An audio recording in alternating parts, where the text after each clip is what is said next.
యోసేపు యొక్క జీవితం తిరస్కారము, వ్యతిరేకత, అందరూ తిరస్కరించారు, అందరికీ దూరం అయిపోయాడు, నిస్సహాయ స్థితిలో ఉన్నాడు, చెరసాలలో ఉన్నాడు. దేవుడు విడిచిపెట్టారా? లేదు. కష్టాలలో ఉన్నాడు, చెరసాలలో ఉన్నాడు, కానీ దేవుడు మరచిపోలేదు.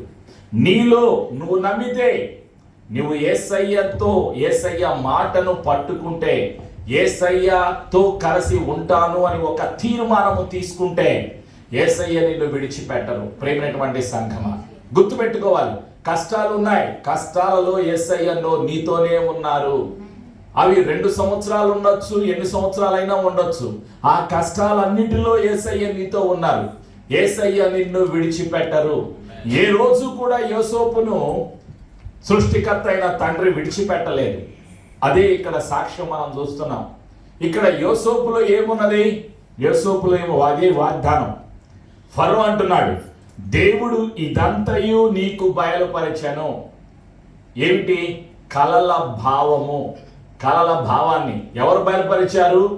దేవుని యొక్క ఆత్మ బయలుపరిచాడు. ఎవరికి బయలుపరిచారు? యోసేపుకు బయలుపరిచారు. ప్రేమైనటువంటి సంఘమా, ఇప్పుడు యోసేపు వివరిస్తున్నాడు. తీసుకొచ్చారు, రాజుగారి దగ్గర తీసుకొచ్చారు. 25వ వచనం నుండి 36వ వచనం వరకు మనం ఏం చూస్తామంటే, ఆయన వివరించి చెప్తూ ఉన్నాడు. రాజా, నీకు కలిగినటువంటి అర్థం ఏమిటి అంటే, మొదటిగా నీ దేశంలో, ఈ ఐగుప్తు దేశంలో 7 సంవత్సరాలు పంట సమృద్ధిగా పండుతుంది. పంట జాలనంత సమృద్ధిగా పండుతుంది. నువ్వు ఆశించిన దానికన్నా, ఊహించిన దానికన్నా ఎక్కువగా పంట పండుతుంది. అయితే 7 సంవత్సరాలు పూర్తయిపోయిన తర్వాత మరొక 7 సంవత్సరాలు ఐగుప్తు దేశంలో, చుట్టుపక్కల ప్రపంచం అంతా కూడా కరువు వస్తుంది. ప్రజలు ఆ ఆకలికి చచ్చిపోతారు, పంటలు పండవు, వర్షాలు ఉండవు. అయితే నువ్వేం చేయాలి అంటే, నీవు ఒక వ్యక్తిని నియమించుకోవాలి. అదే ప్రణాళిక, దేవుని ప్రణాళిక. ఆ ప్రణాళికని చెప్తాడు. 25వ వచనం నుండి 36వ వచనం వరకు చెప్తున్నాడు. మనం చూద్దాం. 35వ వచనం నుంచి నేను చదువుతున్నాను, 33వ వచనం చదువుతున్నాను. కాబట్టి ఫరో వివేక జ్ఞానములు గల ఒక మనిషిని చూచుకొని ఐగుప్తు దేశము మీద అతని నియమింపవలెను. యోసేపు ఒక సలహా ఇస్తున్నాడు. ఎవరికి? ఫరోకి, రాజుగారికి ఒక ఆలోచన ఇస్తున్నాడు, దైవిక ఆలోచన. ఫరో అట్లు చేసి ఈ దేశము పైన అధిపతులను నియమించి సమృద్ధిగా పంట పండు 7 సంవత్సరములలో ఐగుప్తు దేశమంతటను 5వ భాగము తీసుకొనవలెను. రాబోవు ఈ మంచి సంవత్సరములలో దొరుకు ఆహారమంతయు సమకూర్చి ఆ ధాన్యము ఫరో చేతికి అప్పగించి ఆయా పట్టణములలో ఆహారమునకై భద్రము చేయవలెను. కరువు చేత ఈ దేశము నశించిపోకుండా ఆ ఆహారము ఐగుప్తు దేశములో రాబోవు కరువు సంవత్సరములు 7ంటికి ఈ దేశమందు సంగ్రహముగా నుండునని ఫరోతో చెప్పాను. ఆ మాట ఫరో దృష్టికిని అతని సమస్త సేవకుల దృష్టికిని యుక్తమై ఉండెను గనుక అతడు తన సేవకులను చూచి, ఇతని వలె దేవుని ఆత్మగల మనుషుని కనుగొనగలమా అని అనెను. ఏమంటున్నాడు ఇక్కడ? ఫరో సాక్ష్యం చెప్తున్నాడు. ఫరో అన్న మాట అందరూ చెప్పండి, ఇతని వలె దేవుని ఆత్మగల మనుష్యుని కనుగొనగలమా అని అనెను. ఆమేన్. నీ యజమానులు, నీతో పనిచేసేవాళ్ళు ఆ మాట అనాలి. దేవుని ఆత్మ నీలో ఉన్నది, యేసయ్య నీలో ఉన్నారు, నీలాంటి వ్యక్తి మాకు ఇక దొరకరయ్యా, దొరకరమ్మా, కాబట్టి నువ్వే మాకు సహాయం చేయాలి అని నీ యజమానులు, నీతో పనిచేసేవాళ్ళు అనాలి. అది సాక్ష్యం. ఇక్కడ ఫరో అంటున్నాడు, దేవుని ఆత్మ గల మనుషులు నువ్వు అక్కడవే, నీలాంటి వ్యక్తి మరొకరు లేరు అంటున్నాడు, సాక్ష్యం చెప్తున్నాడు. ఇంకా ఏమంటున్నాడు? 39వ వచనం మనం చదువుకున్నాం. దేవుడు ఇదంతయు నీకు బయలుపరిచాను. నువ్వు చెప్పిన సలహాలన్నీ కూడా నీ దేవుడే నీ ద్వారా బయలుపరిచారు.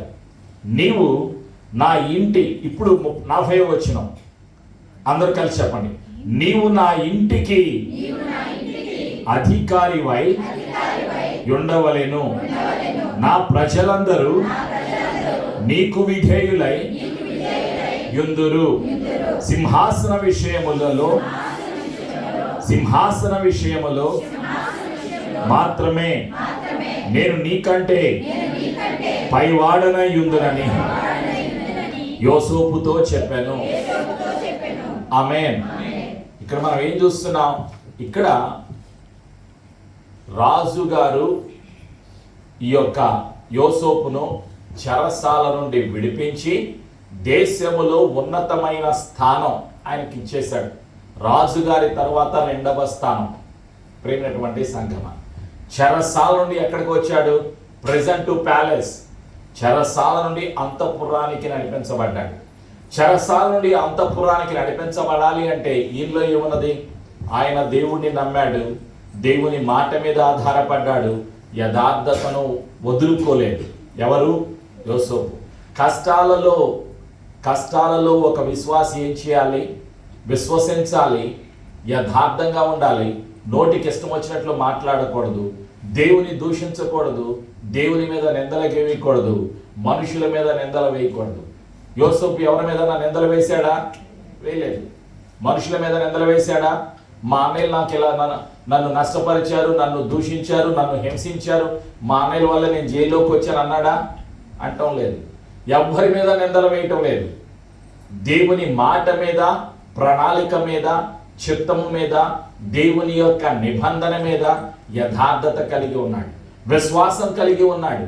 ఆయన యథార్థతను కోల్పోలేదు, విశ్వాసమును కోల్పోలేదు, ఆయన నిజాయితీని కోల్పోలేదు. ప్రేమైనటువంటి సంఘమ, అది విశ్వాసకి కావాల్సింది. సరే, తర్వాత ఏం జరిగింది? ఉన్నతమైన స్థానానికి వెళ్ళిపోయాడు. ప్రేమైనటువంటి సంఘం, ఏం చూశాడు? యోసేపులో ఉన్న ప్రత్యేకత. యోసేపులో ఏముంది? వరము ఉన్నది. అందరూ చెప్పండి, యోసేపులో కలలు చూసే వరము ఉన్నది. కలలకు అర్థము చెప్పే, కలలకు భవిష్యత్తు జ్ఞానము బయలుపరిచే వివేక జ్ఞానము కలిగిన ఆత్మ, పరిశుద్ధాత్మ వరములు కలిగిన వ్యక్తి యోసేపు. ఆమేన్. కష్టాలలో ఉన్నాడు, కానీ వరం ఉంది. ఎక్కడ ఉన్నాడు? చెరసాలలో ఉన్నాడు. చెరసాలలో ఉన్నాడు, సమస్యల్లో ఉన్నాడు, వరము పనిచేసింది. ప్రేమైనటువంటి సంఘమ, నువ్వు ఎక్కడ పని చేసినా, ఏ ఉద్యోగము చేసినా వరాలు నీలో పని చేస్తాయి. వరాలు ఏమిటి? గడిచిన వారం పెంతెకోస్తు పండుగ గురించి మనం విన్నాం. పెంతెకోస్తు పండుగ, పెంతెకోస్తు ఒక అనుభవం. యావేలు గ్రంథములో 2వ అధ్యాయములో 28వ వచనంలో, అంత్య దినమున నా ప్రజలందరి మీద నా ఆత్మను కుమ్మరించుదును. వాళ్ళు ఏం చేస్తారు? కలలు కంటారు. చిన్నవాళ్ళు, పెద్దవాళ్ళు, ముసలి వాళ్ళు, వాళ్ళందరూ కూడా కలలు కంటారు, దర్శనాలు చూస్తారు. ఎవరి ద్వారా? పరిశుద్ధాత్మ ద్వారా. అపోస్తుల కార్యములు 2వ అధ్యాయంలో 17వ వచనంలో కూడా అదే మాటను మనం చూస్తాం. పేతురు గారు లేచి తను చెప్తున్నాడు, పరిశుద్ధాత్మను పొందుకున్న తర్వాత పేతురు పలికినటువంటి మాటలు, ఓ యూదులారా, ఓ ప్రజలారా, యెరూషలేములో ఉన్నటువంటి ప్రజలారా, మీరు చూస్తున్నది వింటున్నది ఏమిటి అంటే, యావేలు యొక్క ప్రవచనము నెరవేరింది. అపోస్తుల కార్యములు 2వ అధ్యాయం 17వ వచనం. కలిసి నాతో చెప్పండి, అంత్య దినముల యందు నేను మనుషులందరి మీద నా ఆత్మను కుమ్మరించెదను. మీ కుమారులను, మీ కుమార్తెలను ప్రవచించెదరు. మీ యవ్వనులకు దర్శనములు కలుగును. మీ వృద్ధులు కలలు కందురు. ఆ దినములలో నా దాసుల మీదను, నా దాసురాండ్ర మీదను నా ఆత్మను కుమ్మరించెదను, కనుక వారు ప్రవచించెదరు. ఆమేన్. అపోస్తుల కార్యములు 2వ అధ్యాయం 17-18 వచనాలు. నీవు కోరుకోవాలి, నీ భర్త మీద, నీ భార్య మీద, నీ కుమారుడి మీద, నీ కుమార్తె మీద పరిశుద్ధాత్మ వరాలు కుమ్మరించబడాలి అని కోరుకోవాలి. నీవు కోరుకున్నప్పుడు ఏం జరుగుతుంది? అన్నిటికన్నా శ్రేష్టమైన కోరిక, నీ వరాలు నాకు కావాలి, నీ యొక్క కళలు నాకు కావాలి, నీ దర్శనాలు నాకు కావాలి, ప్రవచన వరము కావాలి, విశ్వాసం అనే వరము కావాలి, జ్ఞానము, వివేచన, అద్భుతాలు చేసే వరాలు కావాలి, వివరించే భాషలకు అర్థం, భాషలు మాట్లాడాలి, వరాలు కోరుకోవాలి. ప్రియమైనటువంటి సంఘమా, ప్రతి ఒక్కరికి ఆయన ఇస్తారు. ఎందుకు? సంఘ అభివృద్ధి కొరకు, తండ్రి నామము మహిమపరచబడటానికి. అన్యులకు ఇచ్చాడు కలలు పొందే కృప. ఫరో ఒక అన్యుడు, కల వచ్చింది, కలలు వచ్చాయి. దేనికి? దేవుని చిత్తము నెరవేర్చడానికి. ప్రియమైనటువంటి సంఘమా, యోసేపు చెరసాలలో ఉన్నాడు, కానీ వరము ఉన్నది. వరాలు ఉంటే విడిపించబడతారు. చెరసాల లాంటి సమస్యలు ఉన్నా, ఏ సమస్యలో ఎవరు బంధించబడినా విడుదల ఎప్పుడు కలుగుతుంది? వరము ఉన్నప్పుడు. వరాలు కలిగిన వ్యక్తి ఎన్ని సమస్యల్లో ఉన్నా సమస్యల నుండి విడిపించబడి హెచ్చించబడతాడు. కాబట్టి గుర్తుపెట్టుకోవలసింది ఏమిటి? అన్నిటికన్నా విలువైనది వరములు కలిగిన, వరములు ఇచ్చే దేవుడు పరిశుద్ధాత్ముడు. ఆ పరిశుద్ధాత్మతో సంబంధం పెట్టుకోవాలి, విశ్వాసం కలిగి ఉండాలి. అందుకే పరిశుద్ధాత్మలో అనుభవమే పెంతెకోస్తు దినము. ప్రియమైనటువంటి సంఘమా, ఈరోజు పరిశుద్ధాత్ముడు ఏమని సెలవిస్తున్నాడు? ఈయనకేం కలిగింది? యోసేపుకి అధికారము కలిగింది. చెరసాల నుండి అంతఃపురానికి వెళ్ళాడు, అధికారము కలిగింది. అధికారము కలిగిన తర్వాత ఏమైంది? ఒంటరిగా ఉన్నాడు, ఒంటరిగా వచ్చాడు, నిస్సహాయుడిగా ఉన్నాడు. వివాహము జరిగింది, పిల్లలు దేవుడు ఇచ్చాడు, పంటను ఇచ్చాడు, అధికారాన్ని ఇచ్చాడు, భౌతిక పరమైన ప్రతి ఆశీర్వాదాన్ని ఇచ్చాడు.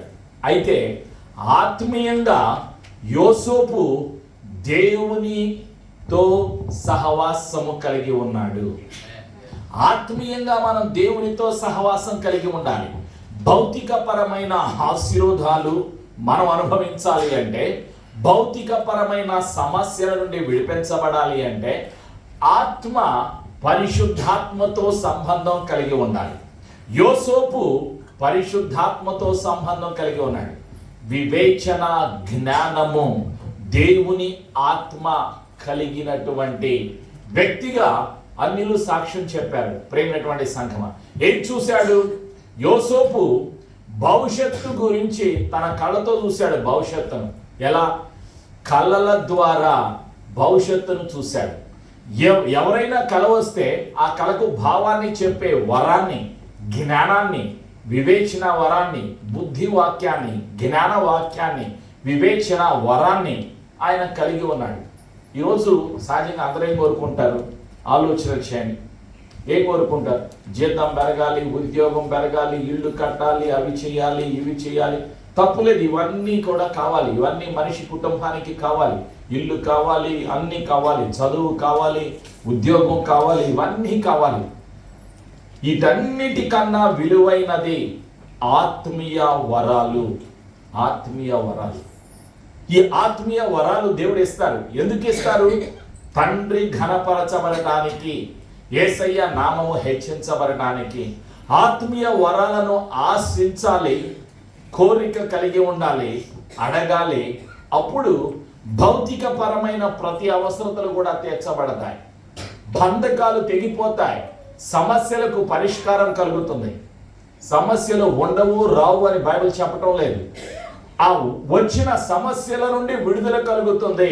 అందుకే ఉదాహరణ యోసేపు యొక్క జీవితం. దేవుడు అందరికీ ఇస్తారు. ఏమిటి? అందరిలో సమస్యలు ఉన్నాయి, కానీ ఎవరు విడిపించబడతారు? కొందరే. ఎవరు కొందరు? ఆత్మీయ సంబంధము కలిగిన వారు, పరిశుద్ధాత్మతో సంబంధము కలిగిన వారు, పరిశుద్ధాత్మను అంగీకరించేవారు, పరిశుద్ధాత్మను నమ్మేవాళ్ళు, పరిశుద్ధాత్మ చేత ప్రేరేపించబడేవాళ్ళు, పరిశుద్ధాత్మ ఆధీనములోకి వెళ్ళేవారు. వారి జీవితాలు ఉన్నతమైన స్థితికి వెళ్ళిన సత్యం యోసేపు యొక్క జీవితమే మనకు ఒక ఉదాహరణ. ఆయన ఏం చేశాడు? ఎవరు భవిష్యత్తును కళల ద్వారా చూడగలరు? యోసేపు భవిష్యత్తును కళల ద్వారా చూశాడు. ఫరోకు కలిగినటువంటి కలల భావాన్ని వివరించాడు. నీవు, నీ కుమారుడు, నీ కుటుంబము, నీ కుమార్తె, నీ జీవితంలో భవిష్యత్తును చూడాలి. కలల ద్వారా చూడాలి, పరిశుద్ధాత్మ ద్వారా చూడాలి. నీవు ఆశీర్వాదకరముగా ఉండాలి. ఇదే దేవుని యొక్క సంకల్పం. యేసయ్య కృప మనందరికీ సదా తోడైండును గాక. ఆమేన్. ప్రార్థన చేసుకుందాం. పరిశుద్ధాత్ముడా, నీకు వందనాలయ్యా. భవిష్యత్తును కలల ద్వారా చూసే కృప అనుగ్రహిస్తున్నందుకు నీకు వందనాలయ్యా. నీలో ఉన్న కొన్ని వందల వేల కోట్ల వరాలను యేసయ్య సంఘ అభివృద్ధి కొరకు, సంఘ క్షేమము కొరకు, ఆత్మల సంపాదన కొరకు, యేసయ్య రాకడకు ముందుగా యేసయ్య పరిశుద్ధమైన నామాన్ని హెచ్చించడానికి, ఘనపరచడానికి సంఘ బిడ్డలందరిపైన అంత్య దినములలో నా ఆత్మను కుమ్మరిస్తాను అని నీ వాగ్దానం చేశావు. నీ ప్రవచనము యేసయ్య నామములో సంఘ బిడ్డల పిల్లల జీవితంలో నెరవేరునుగాక. భవిష్యత్తును చూడటానికి కావలసిన దర్శనాలు, కలలు యేసయ్య నామములో కలుగునుగాక. యేసయ్యను చూడటానికి, సమస్యల నుండి విడిపించబడటానికి నీ యొక్క వివేచన, నీ జ్ఞానము, నీ ప్రణాళిక, నీ చిత్తము తెలుసుకోవటానికి యేసయ్యలో ఉన్న అధికారము కలిగిన బిడ్డలుగా భూలోకములో జీవించటానికి పరిశుద్ధాత్ముడా నీవు సహాయము దయచేస్తున్నందుకు నీకు వందనాలు. ప్రతి అనుమానాన్ని, ప్రతి చీకటి అధికారాన్ని, ప్రతి సాతాను సర్వాధికారాన్ని, ప్రతి రోగపు అధికారాన్ని, చెరసాల లాంటి సమస్యలను, ప్రతి బంధకం యేసయ్య నామములో తొలగిపోవునుగాక. 7 సంవత్సరాల అభివృద్ధి కలుగునుగాక. ఈ రోజు నుండి 7 సంవత్సరాలు సమృద్ధి కలుగునుగాక. బ్రతికినంత కాలము ఉపయోగపడే ఆశీర్వాదకరమయ్యే సమృద్ధి ఈ రాబోయే 7 సంవత్సరాల్లో కలుగునుగాక. 7 years of abundance shall come to us in the name of Jesus. 7 సంవత్సరాల అభివృద్ధి నీకు, నీ కుటుంబానికి కలుగునుగాక. ఈ రాబోయే 7 సంవత్సరాల అభివృద్ధి ద్వారా జీవితాంతము యేసయ్య రాకడ వరకు నీవు సమృద్ధి కలిగి, అధికారము కలిగి, ఆ ఆశీర్వాదకరమైన పాత్రగా నీవు, నీ కుటుంబము వాడబడుదువుగాక. పరిశుద్ధాత్ముడా నీకు వందనాలు. యేసు రక్తములో మేము విన్న మాటను ముద్రిస్తూ, పరిశుద్ధాత్ముడా నీ సహాయమునకై, నీ యొక్క ప్రవచనాలకై కృతజ్ఞతలు తెలియచేస్తూ, బంధకాలం యేసు నామములో తెచ్చివేస్తూ, యేసు ప్రభు శక్తి గల నామములో కలిసి ప్రార్థించి యేసు ప్రభు అని ఒప్పుకొనొచ్చు, యేసు ప్రభు అని ప్రకటిస్తామని మాట ఇస్తూ యేసయ్య శక్తి గల నామములో కలిసి ప్రార్థిస్తున్నాము తండ్రి. ఆమేన్.